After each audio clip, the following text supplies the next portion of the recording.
गुरुर्ब्रह्मा गुरुर्विष्णू गुरुर्देव महेश्वरा गुरुर् साक्षात परब्रह्म तस्मै श्री गुरुवे नमः।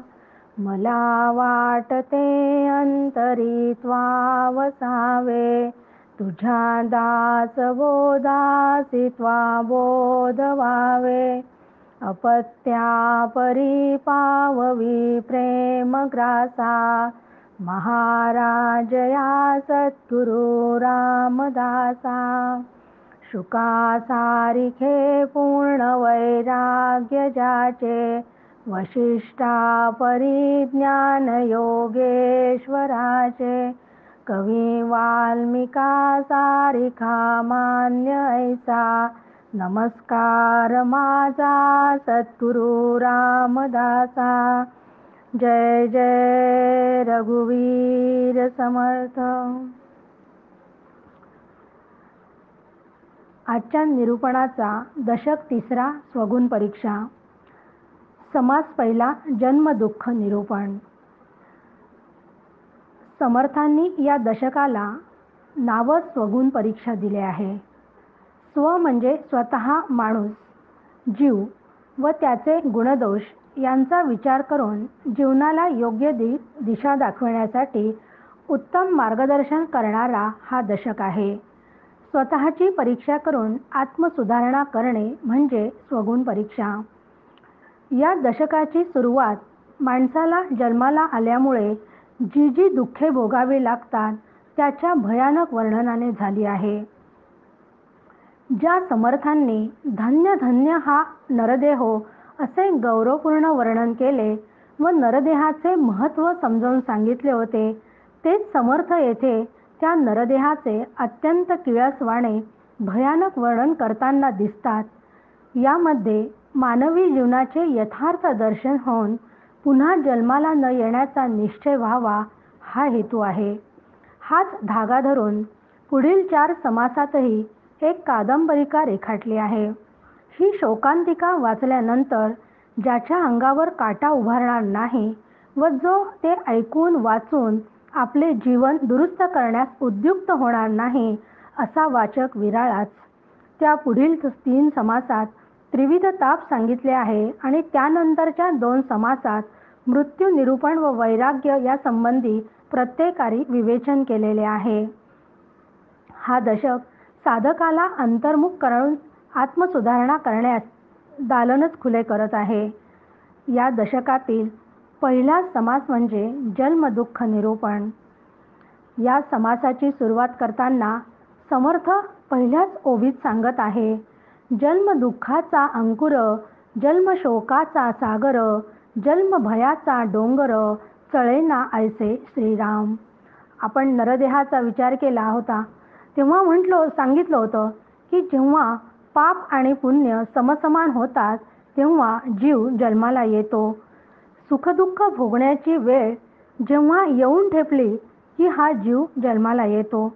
म्हणजेच या संसार दुःखास कारण शरीर आहे, शरीरास कारण पापपुण्य आहे, पापपुण्य घडण्यास कारण रागद्वेष आहे, रागद्वेषास कारण अनुकूल प्रतिकूल ज्ञान आहे आणि अनुकूल प्रतिकूल ज्ञानास कारण भेद ज्ञान आहे व भेद ज्ञानास कारण अज्ञान आहे।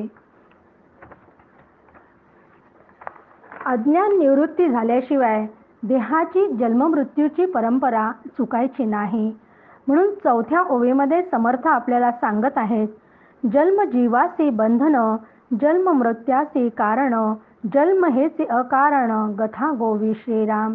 की जीव जन्माला येऊन देह तादात्म्याने राहिल्याने ते तादात्म्य जीवाला बंधनात अडकवते।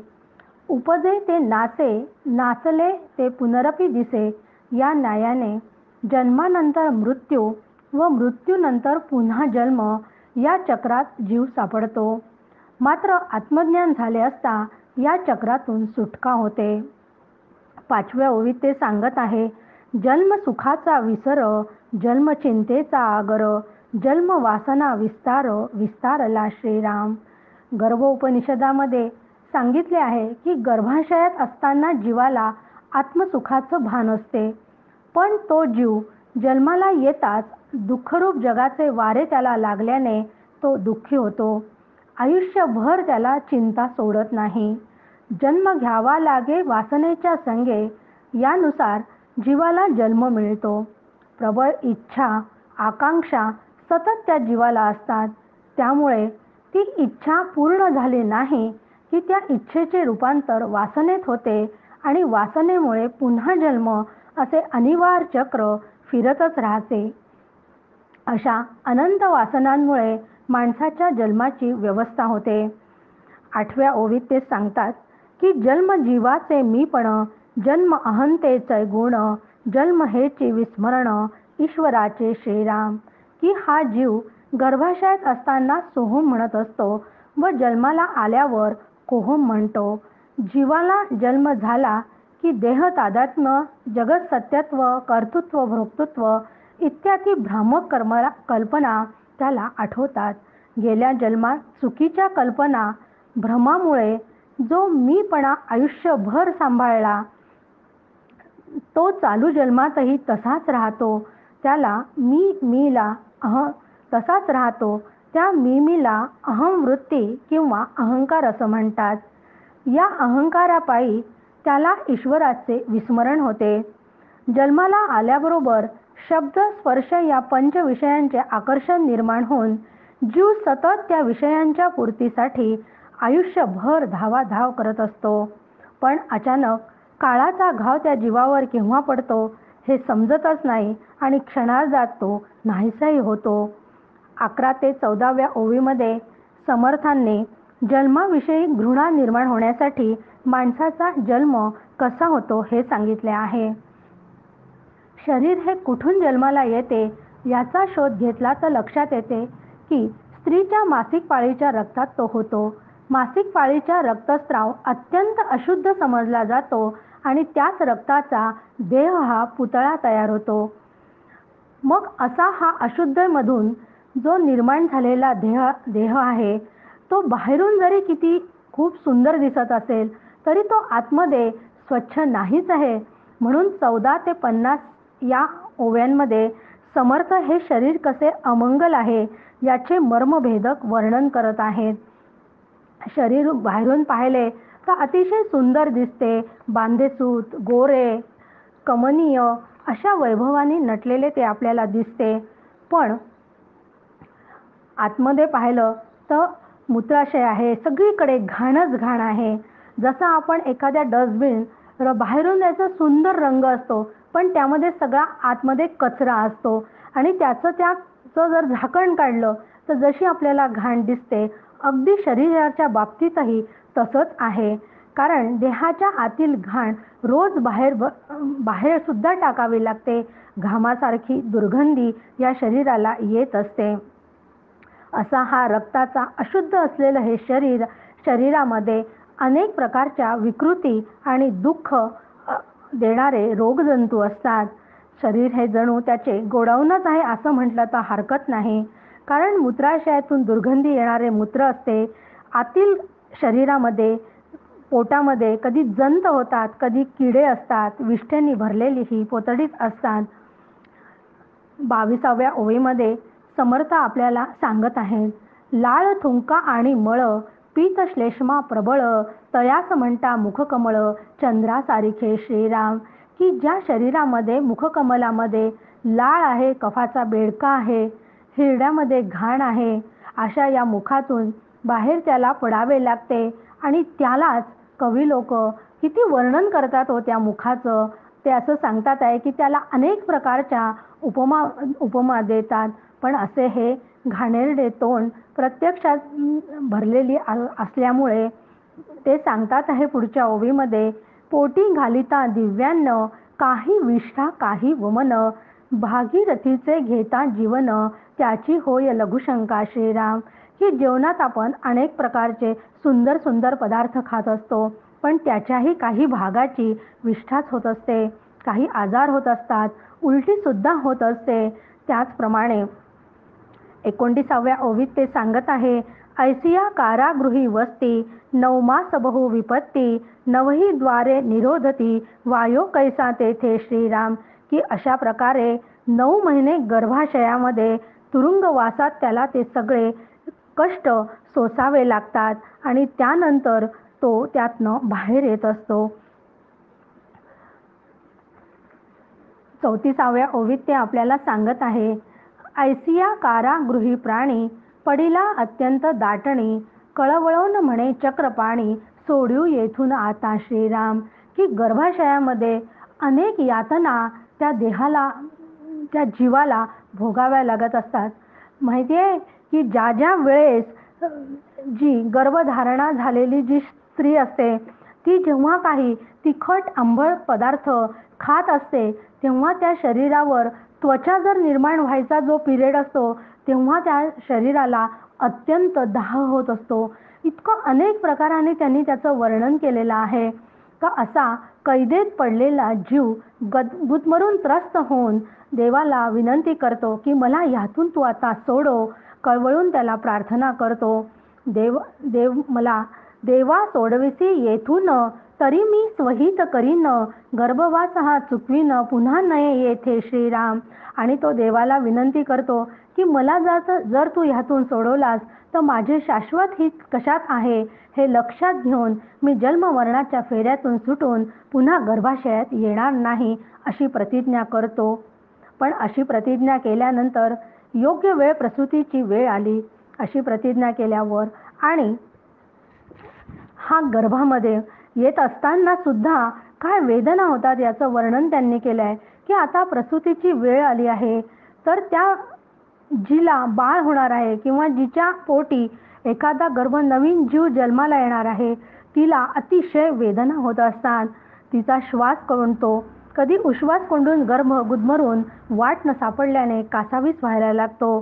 त्यामुळे त्या जीवाचे चित्त गोंधळून जाते आणि ते गोंधळून गेल्यामुळे तो मार्ग चुकतो आणि मार्ग चुकल्यामुळे ते मूल आडवे होते. त्यालाच आपण म्हणतो की आता ऑपरेशन शिवाय पर्याय नाही, त्याला कापून काढावे लागते.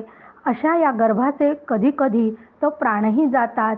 बरं, फक्त गर्भाचेच प्राण जातात असं नाही तर कधी कधी आईलाही मरण येत असते. म्हणून मृत्यू पावला आपण, मातेचा घेतला प्राण, दुःख भोगिले दारुण, गर्भवासी श्रीराम. की स्वतःही मेला आणि आईलाही मारले. अशा गर्भाशयात भयानक दुःख असते. तथापि सुकृते करुनी मार्ग सापडला योनी, तरी अडकला जाऊनी, कंठस्कंदी मागुता श्रीराम. अशी जर परमेश्वराची कृपा असेल आणि त्याचं जर काही पूर्व सुकृत असेल तर अशा या गर्भाशयातून तो जीव अत्यंत पुण्याई असल्यामुळे तो त्या गर्भाशयातून बाहेर येतो. गर्भी म्हणे सोहम सोहम, बाहेरी पडता म्हणे कोहम कोहम, ऐसी कष्टी झाला बहु गर्भवासी श्रीराम. की गर्भाशयात तो मी ब्रह्म आहे असं म्हणत होता पण जन्माला आल्यावर मी कोण अशा भ्रमामध्ये तो अडकला आणि भ्रमामध्ये अडकल्यामुळेच त्याला अनंत दुःखे भोगावी लागत आहेत. कधी कधी गर्भाशयातील दुःखातून सुटण्याला मोठे कष्ट होतात आणि प्रसूती मार्गातून जिवंत बाहेर पडतात. हे सगळे कष्ट सुद्धा तो त्या क्षणी बाहेर येतो, त्या क्षणी तो सगळं विसरून जातो. कारण वृत्तीला काही समजेनासे होते त्याचे स्मरण, की त्याला त्या गर्भामध्ये काय वेदना झाल्या होत्या याचं स्मरण त्याला राहत नाही आणि अज्ञानामुळे भ्रम होऊन तीच अवस्था त्याला सुखाची वाटायला लागते. असा हा देह विकारांच्या तडाख्यात सापडतो, सुखदुःख होतात आणि मायेच्या जाळ्यात अधिक अधिक तो गुरफटत जातो. म्हणून 51व्या ओवी समर्थ सांगत आहे, ऐसे दुःख गर्भवासी होते प्राणी मात्रासी, म्हणून या भगवंतासी शरण जावे श्रीराम. जो भगवंताचा भक्त तो जन्मापासून मुक्त, ज्ञानबळे विरक्त सर्व काळ श्रीराम. ऐसा गर्भवासी विपत्ती निरोपिल्या यथामती, सावध होणे श्रोती पुढे अवधान द्यावे श्रीराम. अवधान द्यावे श्रीराम.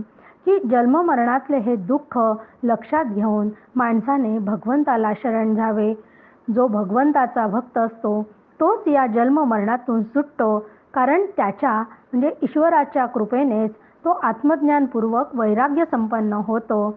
अशा गर्भवासातील हे दुःख मला सांगता आले तसे मी सांगण्याचा प्रयत्न केला, असं समर्थ स्वतः म्हणत आहे. आणि आता यापुढील विषय लक्षपूर्वक ऐका, असं समर्थ आपल्याला आज्ञा करीत आहेत.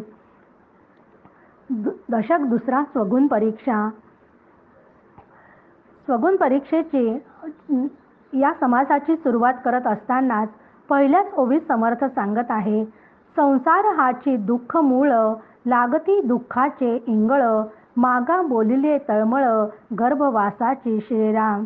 की मी तुला या आधीच्या समासामध्ये गर्भाशयात राहण्याचे काय दुःख होते याचं मी तुला वर्णन केलं होतं. आता या 1 ते 20 या ओवीमध्ये जेव्हा हा अर्भक म्हणजे जीव जन्माला येतो आणि तो शिशु अवस्थेत असतो, तर त्या जीवनाचे समर्थांनी अत्यंत मार्मिक वर्णन केलेलं आहे की जन्माला आल्यावर हे बाळ गर्भाशयाचं दुःख विसरून दिवसेंदिवस वाढू लागते. गर्भाशयामध्ये अतिशय नाजूक असलेलं हे शरीर त्याला थोडासाही त्रास त्यामुळे सहन होत नाही आणि पण त्याला त्यावेळेस बोलताही येत नसते. त्यामुळे त्याला ते दुःख सांगताही येत नाही, पण त्याची तळमळ मात्र फक्त होत असते. देहाला त्रास काही झाला, भूक लागली की ते बाळ फक्त रडू लागते आणि ते का रडते हे सुद्धा कोणालाच समजत नाही.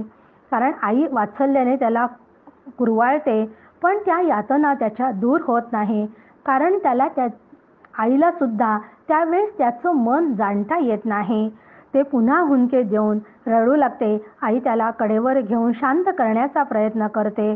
थोडंसं बाळ ते लहानाचं मोठं होत असतानाच त्याला अनेक रोग होतात. दिव्याला हात लागून कधी त्याला चटके बसतात, कारण त्याला माहिती नसते की या दिव्याला हात लावला तर माझे हात भाजणार आहेत. आणि मग ते हात भाजल्यावर तो रडायला लागतो. न कळता एखादा अपघात होऊन अवयवसुद्धा निकामी होतो. पण सगळी पूर्वपुण्यही असेल तर ते हळूहळू आईला ओळखायला लागते.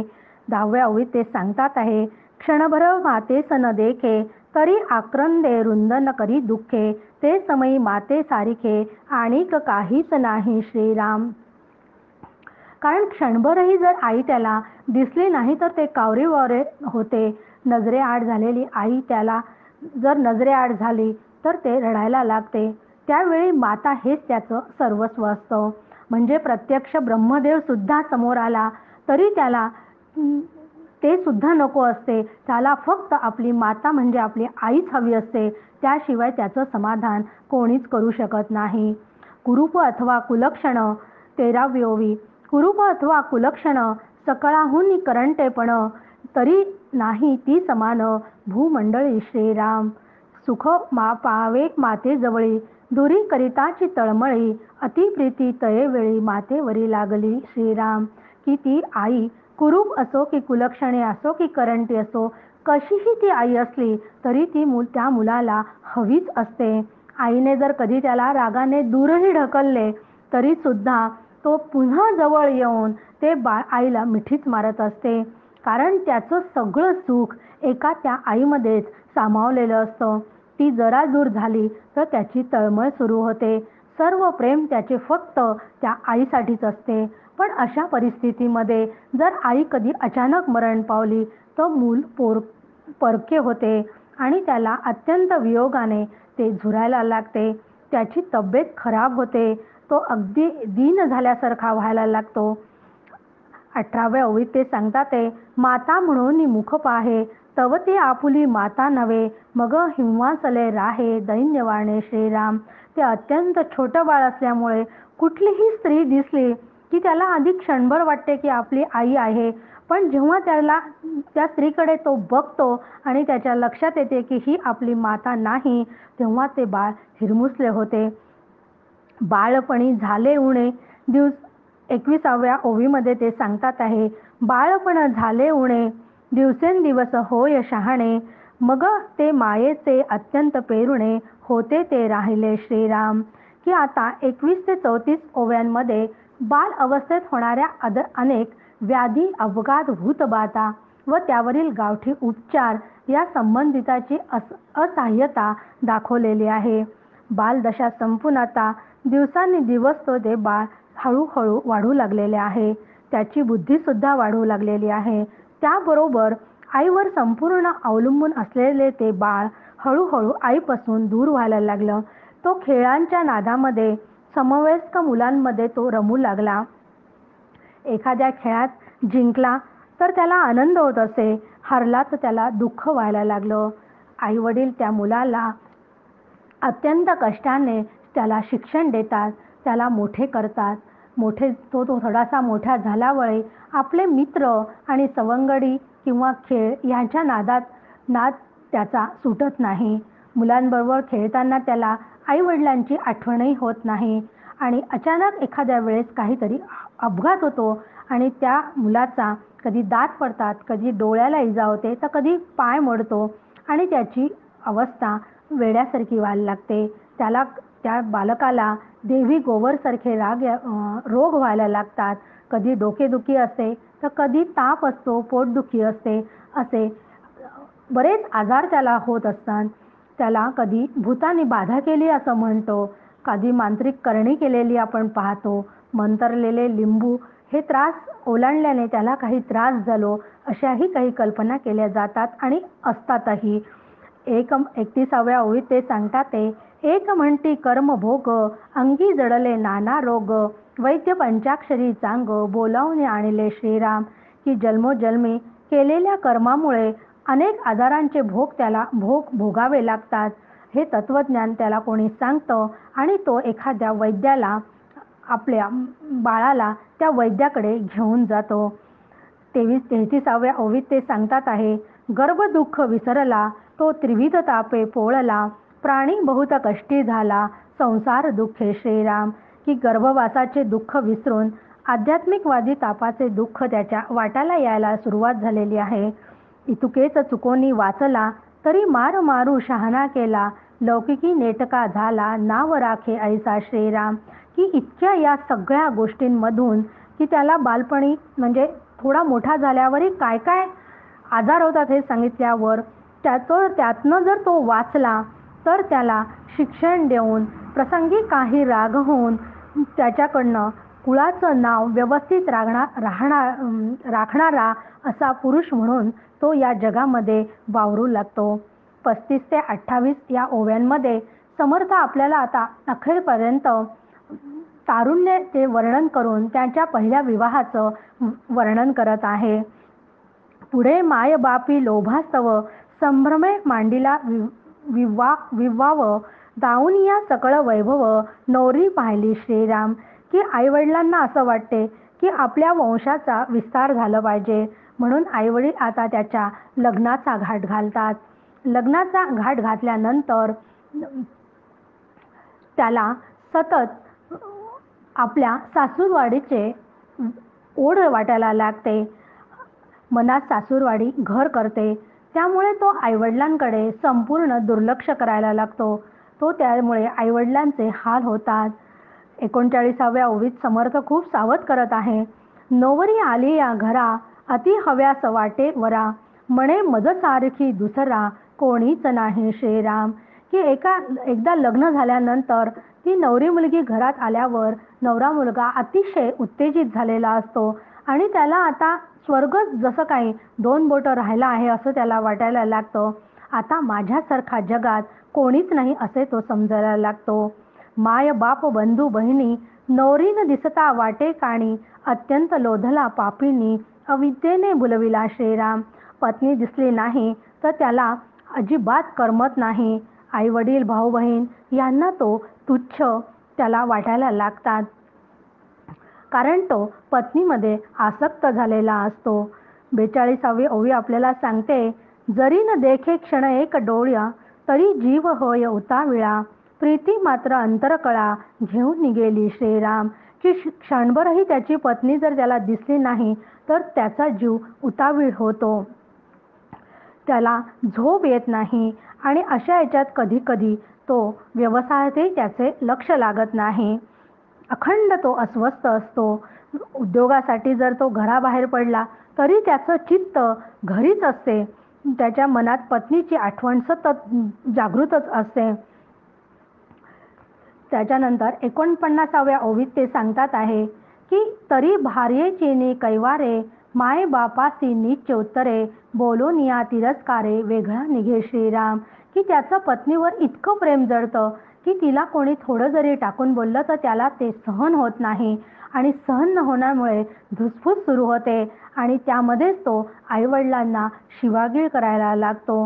म्हणजे एका स्त्रीसाठी ते काय काय करतो आहे याचं 50 पासून 57 पर्यंत पूर्ण त्यांनी वर्णनच केलेलं आहे की स्त्रियाच्या नादी लागून तो सगळी स्वतःला लाजच सोडून देतो. तो आईवडिलांपासून दूर होतो, नातलगांपासून दूर होतो, मित्रांचाही तो त्याग करतो आणि स्त्रीपुढे सर्व जग टाकाऊ वाटून आपलेच लोक तो त्याला परकी वाटायला लागतात.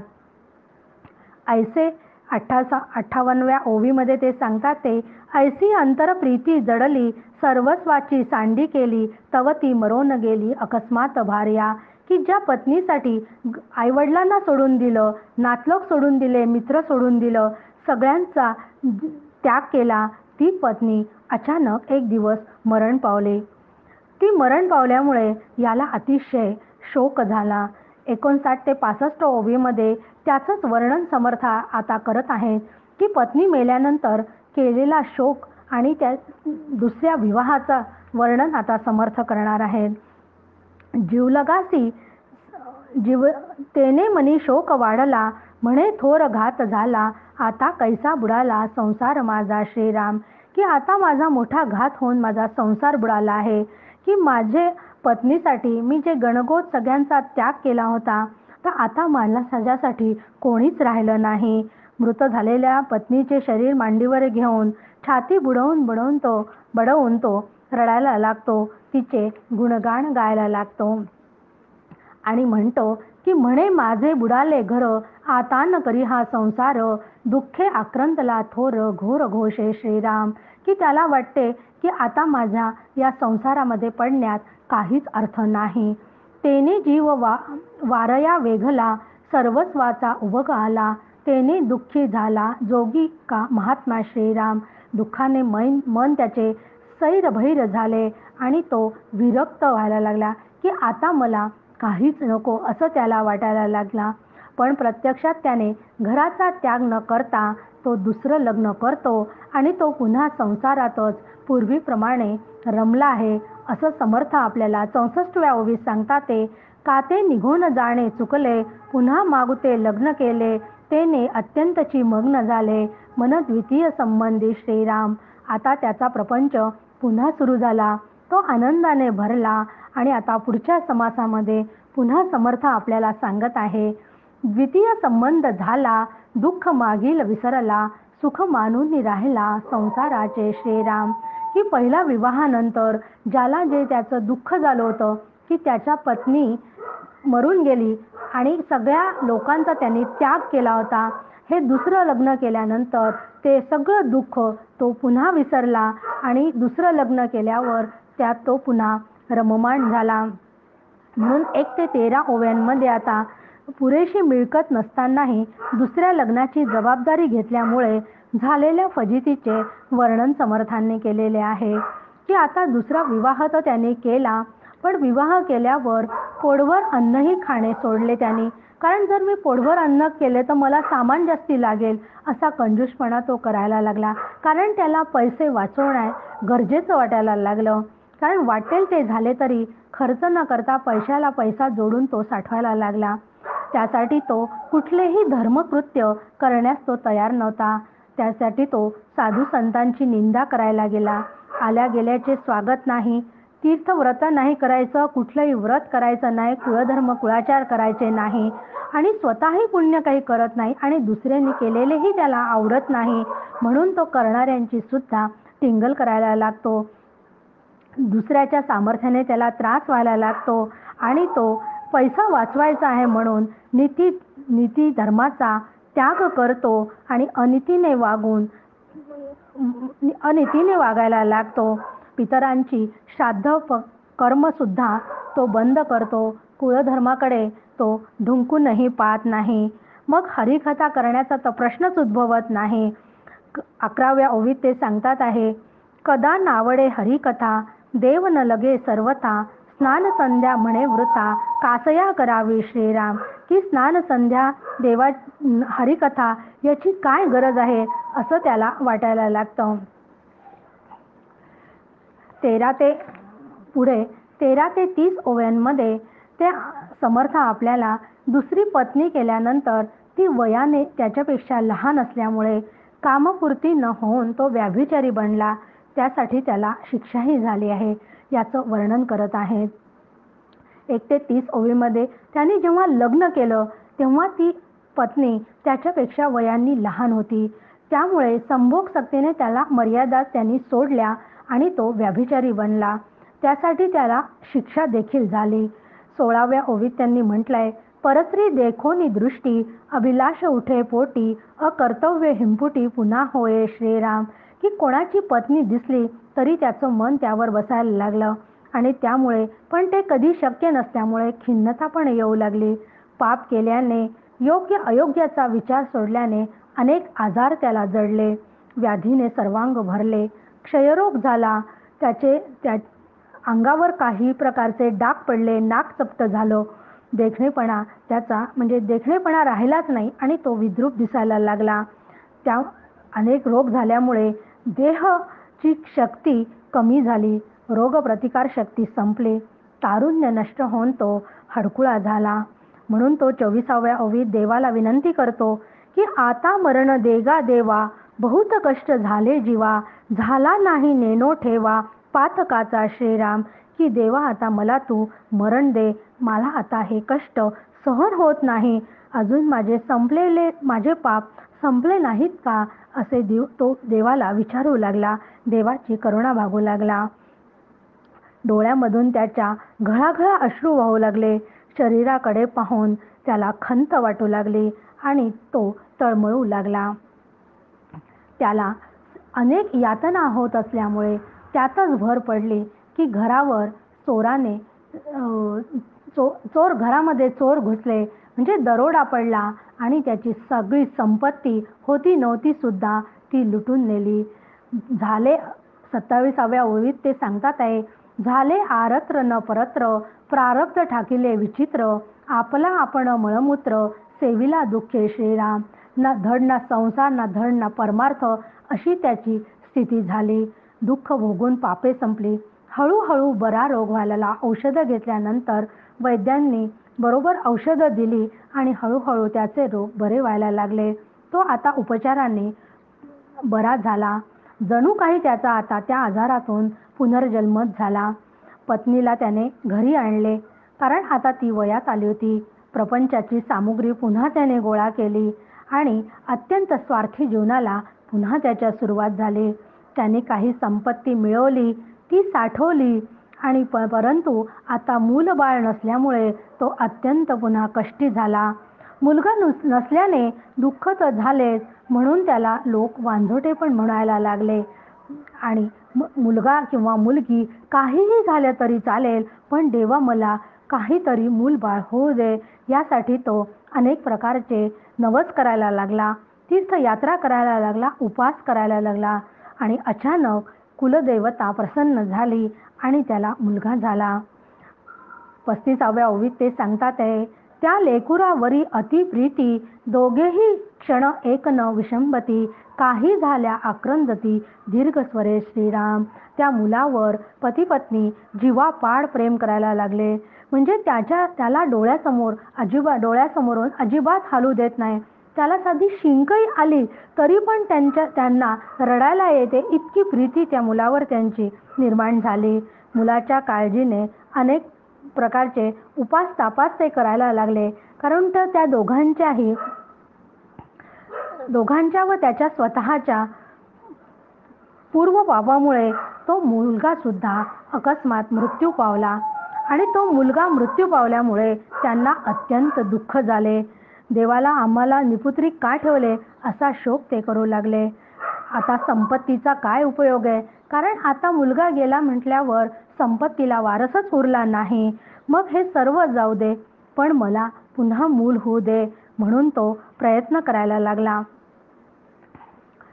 आता पुन्हा त्याला मुलगा झाला आणि त्याने मुलगा होण्यासाठी त्याने अनेक प्रकारचे पुन्हा नवस सुरू केले आणि कुलदेवापाशी जाऊन त्याने अघोरी विद्यासुद्धा तो करायला लागला की काही झालं तरी मला मुलगा झाला पाहिजे. त्यासाठी तो कधी निखाऱ्यावरून चालणे अशा प्रकारच्या अघोरी विद्यासुद्धा शिकायला लागला. 43व्या ओवीत ते सांगतात, बहुत देवाचे नवस केले, बहुत गोसावी धुंडले, गटगटा लिळिले सगळे विंचू श्रीराम. की देवाला नमस्कार केला, सिद्ध पुरुषांचे आशीर्वाद घेतले. कोणी जर त्याला काही खा म्हटलं तर मग तो विंचू साप का असेना तो ते सुद्धा गिळायला तयार होता. अशा सगळ्या संबंधाने गोंधळ्यांकडून तो गोंधळ सुद्धा घालून घेऊ लागला. नवस पूर्ण होण्यासाठी ब्राह्मणांना दक्षिणा नारळ देऊ लागला. अशा सगळ्या या प्रयत्नांना शेवटी यश आले आणि प्रारब्ध प्रतिकूल झाल्याने त्याला पुन्हा मुलगा झाला. पुत्राच्या जबर अपेक्षेने करू नये ते सगळे केले, पण त्यामुळे अकस्मात काय झाले की त्याची कुलस्वामिनी त्याला प्रसन्न झाली आणि तो यानंतर त्याच्या मनाप्रमाणे त्यांनी अनेक मुलांना जन्म दिला.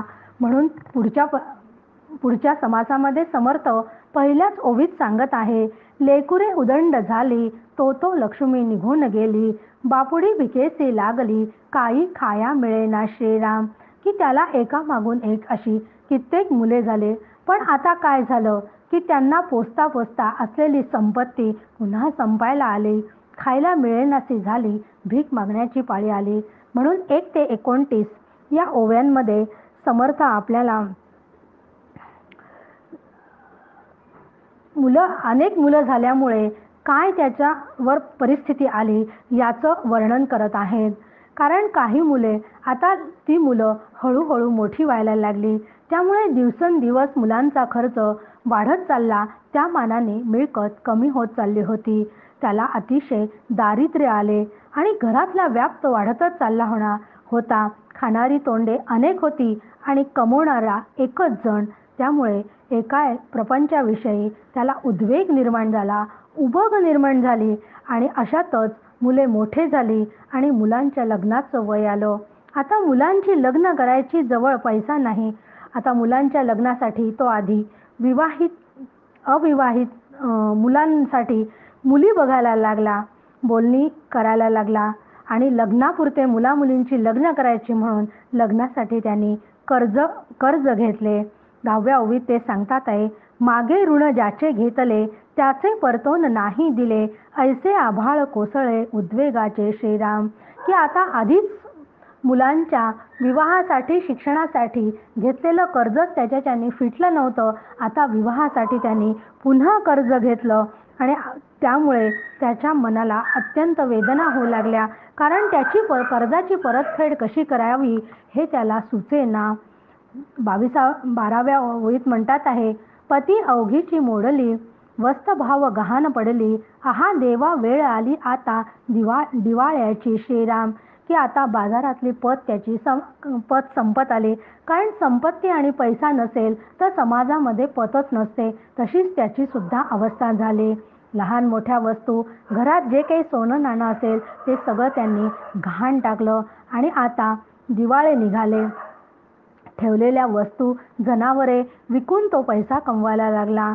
कर्ज काढून जाणारी अब्रू कशी सांभाळावी हे त्याला समजेच ना. म्हणून त्याने कर्ज वाढतच चालले होते. सावकार तगादा लावत होता, म्हणून तो गुपचूप दूरदेशी म्हणजे परदेशामध्ये निघून गेला. 2 वर्ष परदेशात राहून त्याने हलकी सलकी कामे केली, हाल अपेष्टा सोचल्या, अतोनात त्रास सहन केला आणि दूर देशामध्ये जाऊन थोडा पैसा साठवला. पण चित्त मात्र सगळं आपल्या कुटुंबाकडे, माणसांकडे लागलेलं होतं. मग आपल्या जिथे नोकरी करत होता त्या धन्याची परवानगी घेऊन तो आता पुन्हा गावाकडे परत आला. परत आल्यानंतर कुटुंबियांची परिस्थिती अत्यंत हालाखीची होती. त्याच्या वाटेकडे सगळे डोळे लावून बसलेले होते.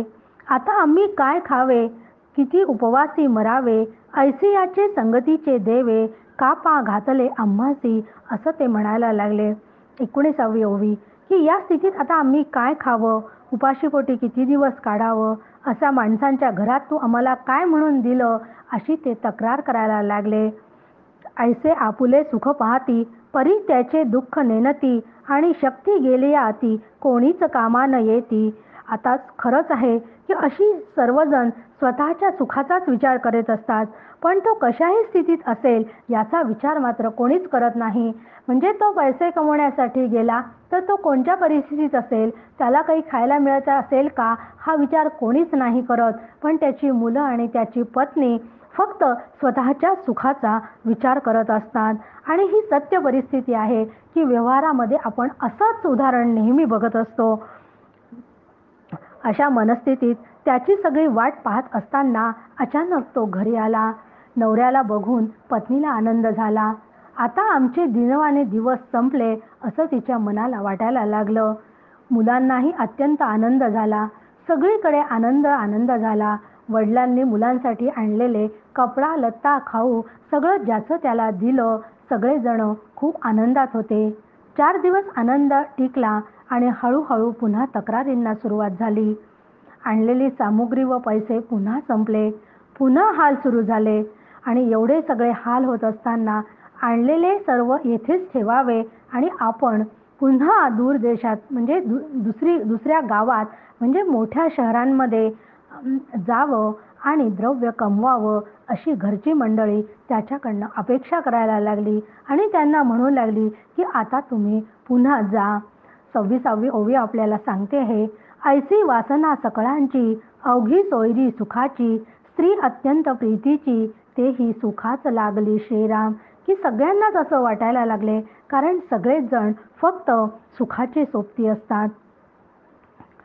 त्यानंतर परप्रांतात फार दगदग झाल्याने त्याला विश्रांतीसाठी घरी येतो न येतो पुन्हा परतण्याची वेळ आली. त्याला घरातनं जावंसं वाटत नव्हतं. त्याला घरातच राहावंसं वाटतं, पण त्याला जाणं भाग होतं, कारण कुटुंबाची जबाबदारी त्याच्यावर होती. त्याने कशी तरी सामानाची बांधाबांध केली. मायेचे पाश तोडले. मुलांकडे डोळे भरून पाहिले आणि तो दाराबाहेर पडला. 30 ते 35व्या ओळीमध्ये समर्थ पुढे आपल्याला घर सोडताना झालेले दुःख आणि अशा स्थितीत प्रवास करताना उद्विग्न मनस्थितीत त्याला अकस्मात आईची आठवण झाली, या ओव्यांचं वर्णन करत आहे. आता तो दाराबाहेर पडला. त्याचा कंठ दाटून आला. त्याला खूप रडायला येत होते. वडील आणि मुले यांची ताटातूट त्यांची झाली होती. काही ऋणानुबंध असले तर तो जाताना म्हणाला. 32व्या ओवीत सांगतात आहे समर्थ, जरी ऋणानुबंध असेल तरी मागुती भेटी होईल, नाही तरी संगती पुरेल, येच भेटीने तुमची श्रीराम. की आपले काही ऋणानुबंध असतील तर पुन्हा आपली भेट होईल, नाहीतर हीच आता अखेरची भेट आहे. जाण्यासाठी तो प्रवासाला निघाला. पुन्हा पुन्हा मागे मागे वळून तो बघत होता. गावामागून गाव मागे पडत होते. तो खूप दुःखी झाला. अशा दुःखामध्येच त्याला त्याच्या आईची आठवण झाली. 35व्या ओवीत ते आपल्याला सांगतात आहे, ते समयी आता माता आठवली, म्हणे धन्य धन्य ती मावली, मज कारणे बहुत कष्टली, तरी मी नेनोची मूर्ख श्रीराम. आजी जरी ती असती, तरी मजला कदा न विषंबती, वियोग होता आक्रंदती, ती पोटकी वेगळीच श्रीराम. की त्याला अत्यंत दुःख झाले की ज्या पत्नीसाठी आणि ज्या मुलांसाठी मी सगळ्या नातलगांचा, सगळ्या मित्रांचा त्याग केला आणि आईचा सुद्धा मी त्याग केला होता, ती आई किती प्रेमळ होती. तिने मला लहानाचं मोठं करत असताना तिने किती वेदना सहन केल्या. अशी प्रेमळ आई, पण माझ्या मूर्खपणामुळे मी तिला खूप कष्ट दिले. ती हयात असती तर तिने मला असं वाऱ्यावर सोडलं नसतं, याची प्रकर्षाने त्याला जाणीव झाली. अशी वियोगाची वेळ माझ्यावर आलीच नसती, म्हणून त्याला रडायला यायला लागले. 37व्या ओवीत ते सांगतात आहे, पुत्र वैभवहीन भिकारी, माता तैसेची अंगीकारी, दगदला देखोनी अंतरी, त्यांच्या दुःखे दुःखावे श्रीराम. प्रपंचे विचारे पाहता हे सकळ जोडे न जोडे माता, हे शरीर जये करता निर्माण झाले श्रीराम.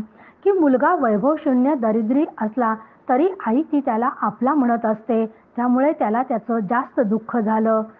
कारण शरीराने जिने जन्म दिला ती माता या प्रपंचात वाटेल ते झाले तरी ती पुन्हा कधीही मिळत नाही. 41व्या ओवीत ते आपल्याला सांगतात ते, म्हणून धन्य धन्य ते प्रपंची जन, जे माय बापाचे भजन, करती न करीती मन, निष्ठुर जीवलगाशी श्रीराम. की जे प्रापंचिक लोक खरंच आपल्या आईवडिलांचा सांभाळ करतात, मित्र नातलगांशी चांगले संबंध ठेवतात, ते खरोखरच धन्य आहेत.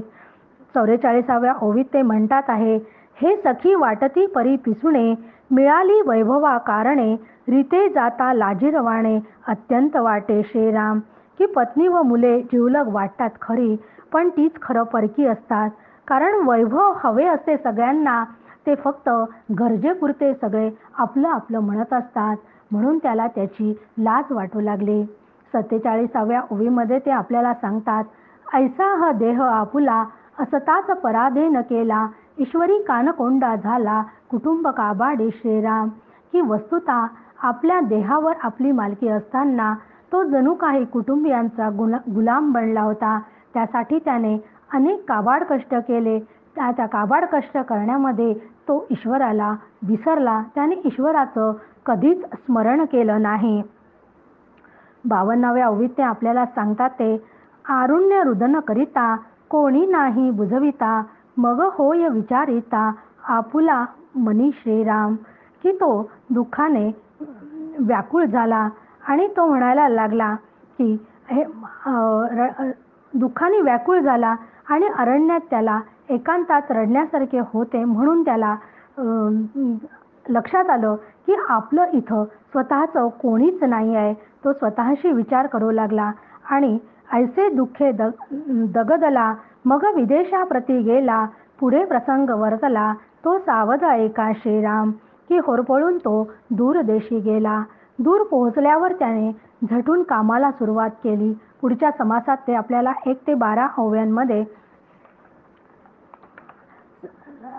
आधी सांगत आहे की दूरदेशी पोहोचल्यावर तो झटून काम करू लागला आणि सर्व प्रकारचे श्रम त्यांनी सोसले. 2-4 वर्ष त्यांनी पुन्हा काम केलं आणि तो आपल्या घरी परतला. पण दुष्काळ पडला होता. उपासमारीमुळे घरचे कुटुंबांचे खायचे हाल व्हायला लागले होते. सगळे दिनवाणी बसलेले दृश्य त्यांनी पाहिले. मुलांची बिकट अवस्था पाहिली आणि त्याला दुःख झाले आणि ते म्हणाले, बाबा आम्हाला जेवू घाला. अन्नासाठी ती तळमळणारी मुले खाण्यास सुरुवात करतात, तर काही जणांच्या हातून घास खाली पडतो, तर काही जण खाता खाताच त्यांचा प्राण जातो. अशी दीनवाणी अवस्था होते. त्यातच आईसुद्धा मरण पावलेली, म्हणजे आई वाचून ती सगळी दीनवाणी झालेलीच आपल्याला त्याला दिसत होती. दुष्काळामुळे कुटुंबाची वाताहात झाली. संगोपन करण्यास कोणीच नव्हते, म्हणून लोकांनी त्याला आग्रह केला आणि त्यांनी पुन्हा एकदा लग्न केले. हे करत असताना त्याला पत्नीविषयी पुन्हा आसक्ती निर्माण झाली. आता आई वडील आणि पत्नी असं एकत्र राहणं कदापिही शक्य नव्हतं, म्हणून त्याने त्याच्या वाटण्या केल्यानंतर घराच्या हिस्से वाटण्या झाल्यावर घरामध्ये भांडणे सुरू झाले आणि बाप आणि मुलगा यांच्यामध्ये सुद्धा आता भांडणं सुरू झाली. बराच वेळ ती भांडणाचा आरडाओरडा ऐकून लोक गोळा व्हायचे आणि त्यांचे गंमत पाहू लागले. लोकांनी त्याला सल्ला दिला की या घराच्या तुम्ही वाटण्या करावा. या मुलांसाठी जे नवस केले, जे इतके कष्ट सोसले, तेच मुलं आता घरामध्ये बापाशी कलह करत होते. 24व्या ओवी आपल्याला सांगते आहे, बापाच वेगळे घातले, कोंपट बांधून दिधले, मन कांतेचे लागले, स्वार्थ बुद्धी श्रीराम. की आता मुलांना सुद्धा बाप नको होता. बापाला वेगळे राहून त्याने एक झोपडी बांधून दिली. की ज्या बापाने इतकं त्याच्यासाठी केलं होतं, कारण त्यांना आता असं वाटायला लागलं त्यांच्याही मुलांना की मी स्वतः फार भाग्यवान आहे. जीवनाच्या सुरुवातीला सगळं दुःख तो विसरला आणि विसरत तोच त्या भागावर शत्रूने त्याच्या हल्ला केला आणि शत्रूने त्यांच्या घरावर हल्ला केल्यानंतर तिथं अचानक धाड पडली आणि पत्नीला त्याच्या पळवून नेले, घर लुटून नेले. त्यानंतर तो अतिशय कष्टी झाला. पत्नीला बाटवल्याची बातमी त्याच्या कानावर आली आणि तो गडबडा शोकाने लोळू लागला. त्याच्या डोळ्यातून अश्रू वाहू लागले. द्रव्य जे मिळवले ते लग्नासाठी खर्च केले. दुष्टांनी बायकोला सुद्धा पळवून नेली. द्रव्य नाही, 34वी ओवी आपल्याला सांगते आहे, द्रव्य नाही, कांता नाही, ठाव नाही, शक्ती नाही, देवा मज कोणीच नाही, तुझं वेगळे श्रीराम. की आता त्याला वाटायला लागले की पैसा नाही, बायको नाही, घर नाही, सामर्थ्य नाही, देवा आता तुझ्या वाचून मला कोणीच नाही. देवा तुझ्या वाचून मला आता कोणीच नाही. म्हणून तो आता देवाची पूजा करायला लागला. पूजा करताना पण त्याला फार कठीण व्हायला लागले, कारण तो आता म्हातारा झाला होता आणि म्हातारा झाल्यामुळे त्याला त्याची वाणीसुद्धा स्पष्ट राहिली नाही. त्याच्या बोलण्यामध्ये अस्पष्टता येऊ लागली. कंठामध्ये कफ असल्यामुळे घरघरू लागलं. नाकाडोळ्यातून सतत पाणी यायला लागलं. दात पडले, डोळ्यांना दिसेना, कानांनी ऐकू येईना, पायात चालण्याची शक्ती उरली नाही. कधी भूक लागली तर वेळेवर अन्न मिळेना. अशी दुरवस्था त्याची झाली वार्धक्यामुळे. आणि मग त्याला अतिशय 45व्या ओवीत ते सांगतात आहे, नाना दुःखे नाना व्याधी, वृद्धपणी चळे बुद्धी, तरी पुरेना अवधी आयुष्याची श्रीराम. की असं अनेक मनस्ताप झाले आणि म्हातारपणी त्याच्या बुद्धीवरचं नियंत्रण सुटलं. आयुष्य मात्र सुटलं, पण आयुष्य मात्र संपेना.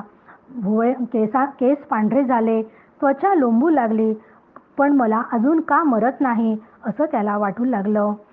50व्या ओवीमध्ये ते सांगतात आहे, जन्मवरी स्वार्थ केला, तितू काही व्यर्थ गेला, कैसा विषम काळ आला अंत काळी श्रीराम. की आयुष्यभर मी फक्त स्वतःच्या स्वार्थाचा विचार केला, पण त्यातून जे साधले ते सगळे फुकटच गेले आणि आता मरणाच्या वेळी परिस्थिती अत्यंत कठीण झाली. म्हणून 52व्या ओवीत ते आपल्याला सांगत आहे, जन्म अवघा दुःख मुळ, लागती दुःखाचे इंगळ, म्हणून या तत्काळ स्वहित करावे श्रीराम.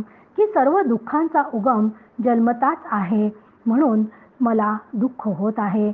माणसाने काय करावे तर असं दुःख होऊ नये, म्हणून त्याने स्वतःचं हित साधावे. आणि हित जर मला साधायचं असेल तर याला एकच उपाय आहे की देवाला शरण जावे.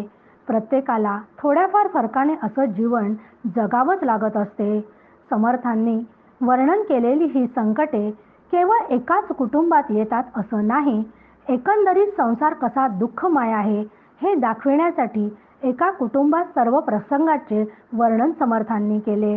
आजही आपण पाहतो, पूरग्रस्त, भूकंपग्रस्त जेथे जंगल जाळपोळ होते तेथे अशीच दुर्दैवी परिस्थिती आपल्याला पाहावयास मिळते.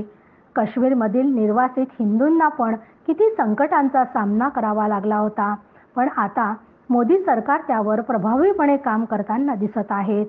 झोपडपट्टीत राहणारे आणि सध्याच्या काळात कोरोनामुळे अशीच गंभीर परिस्थिती प्रत्यक्ष आपण पाहत आहोत.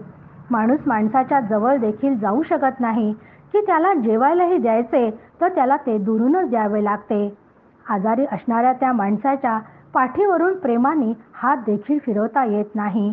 अशी भयावह परिस्थिती निर्माण झाली आहे. त्यामुळे अनेक प्रकारचे ताप, यातना आणि संकटे आपल्याला सोसावी लागत आहेत, भोगावी लागत आहेत. असे ताप, संकटे नको असतील तर भगवंताच्या भक्तीशिवाय कदापिही शक्य नाही. म्हणून भगवंताची भक्तीच केली पाहिजे. भगवंताची भक्तीशिवाय कुठलेच ताप चुकत नाही, पुनर्जन्म टळत नाही. मग हे ताप कोणते आहेत हे पुढच्या समासांमध्ये समर्थ आपल्याला आता सांगणार आहेत. जय जय रघुवीर समर्थ.